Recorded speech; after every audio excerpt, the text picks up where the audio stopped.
Welcome back mga kaaldab. Ito na naman po ang inyong lingkod, si Mr. Destiny. At magbibigay po tayo ng pinakamainit na update po ngayon sa social media mga kaaldab. Ito yung pinaka-latest na kung saan nga po talagang napakagandang update ni Risa Polkerson na kung saan nagpapasalamat nga po sa Panginoon. Nakakatuwa naman po yung mga ganitong post pagdating po sa social media, no? May mga bagay-bagay po na kumbaga na kahit papaano nakapagbibigay na mga kaganapan.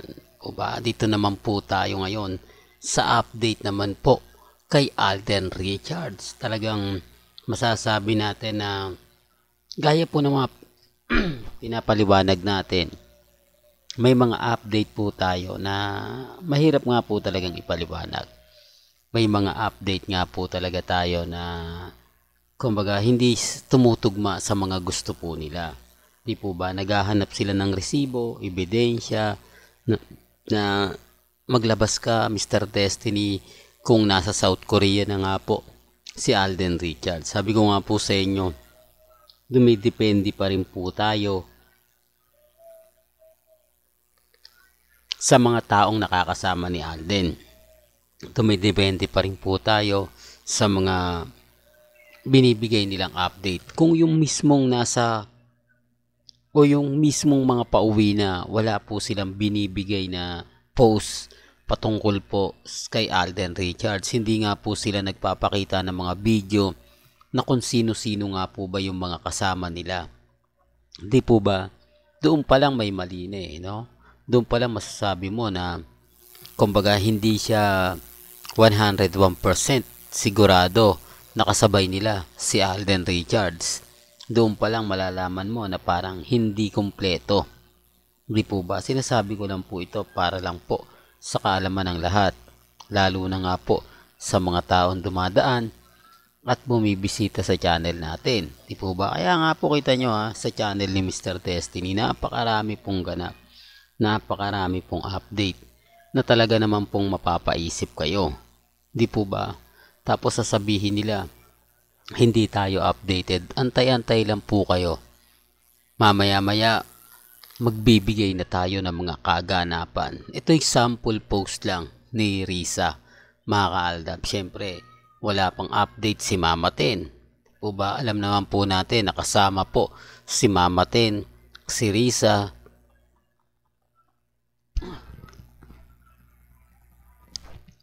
sa pagpunta sa US. Di po ba? Ang inaantay lang po natin etong pag-uwi nila, kung didiretso na nga po sila sa Pilipinas o hindi po. Kasi ngayon malaman nyo mamaya-maya lang mga kaaldab. Gaya nga po ng pinapaliwanag ko, sinasabi ko once na dumating na nga po ang mga ilang artista na galing po sa Metro Manila Film Festival sa Los Angeles, magkakaalaman na. Di po ba? Sa ngayon, wala naman pong post na binibigay si Maine Polkerson. Ganun din naman po si Alden Richards. Patunay lang po yan mga kaaldab na relax lang, sabi nga po nila. Huwag po kayong padadala dahil wala naman po talaga magandang binabato o pinopost pagdating po sa social media. Pero bago natin ituloy itong napakagandang update natin, kung bago ka lang sa channel na to at isa kang true-blooded Aldab Nation na nagmamahal kina Mengay at Isoy, tama po ang channel na pinuntahan mo, kaya consider na po kitang bagong subscriber. At huwag mong kalimutang i-share ang mga video po natin sa mga mami, sa mga titas, at sa mga senior. Well, change topic lang po muna tayo Ito na po yung ebidensya at resibo na hiwalay na nga po si Bea Alonzo at si Dominic Roque. Kinumpirma to ni Boy Abunda. Ba't ganon? No? Mas pinaniniwalaan nila si Boy Abunda kaysa kay Ogie Diaz. Pero gaya ng sinasabi natin, marami rin po kasing fake news si Ogie Diaz at si Boy Abunda. Hindi mo alam kung sino yung paniniwalaan mo sa dalawa. May mga bagay-bagay po na inihintay na lang naman po natin Di po ba? Bakit hindi po kasi ma-blind item ni Ogie Diaz na isang celebrity at sikat na sikat? Di po ba hindi tumitira sa bahay ng kanyang bagong napangasawa? Di po ba? Walang mga blind item nun mga kaaldab. Di ko lang alam kung bakit. Di po ba? Samantalang sinasabi na nga po ni Mengay o dinideclare na ni Mengay na taga Santa Maria citizen pa rin siya. Di po ba?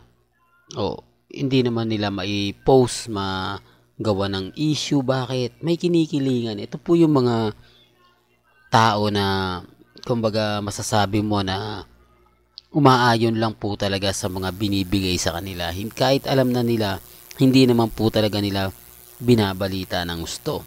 Hindi po ba? Sinasabi ko lang po para lang klaro.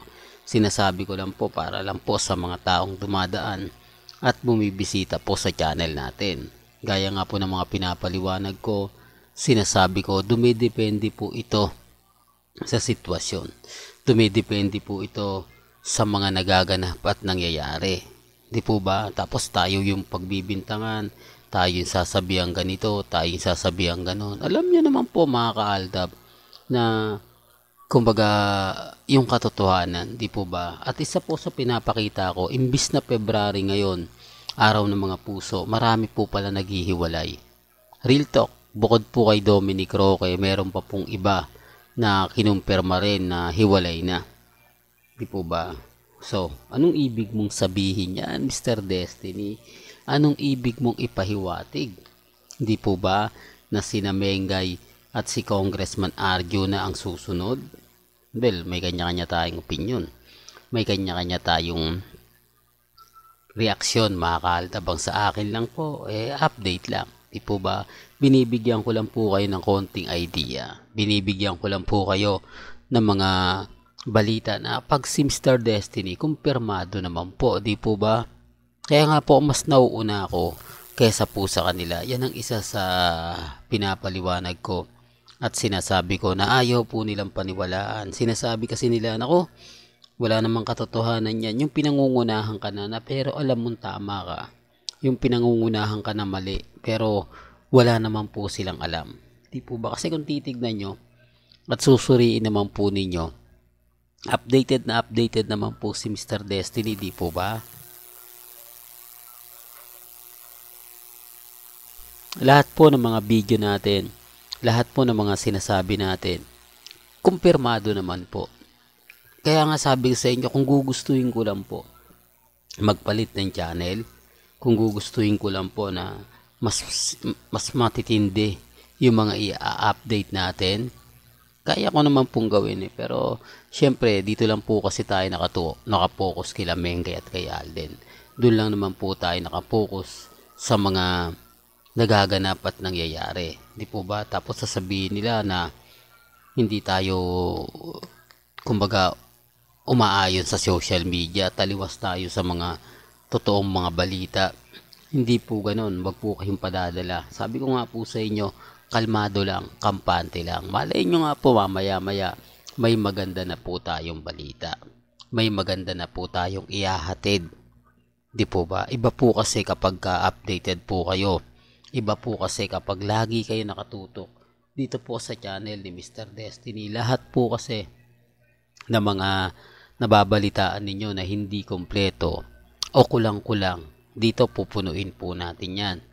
Dito malalaman nyo kung sino na nga po ba yung nag-post, si Alden Richards ba, si Risa ba, si Mama Ten ba. Malalaman nyo agad-agad po yan. Di naman po natin yan patatagalin. Di po ba? Kaya doon sa mga taong nagre-react at nagko-komento, nire-respeto natin yan at ginagalang. Alam nyo naman po na marami talagang bitter. Hindi naman po may iwasan yan.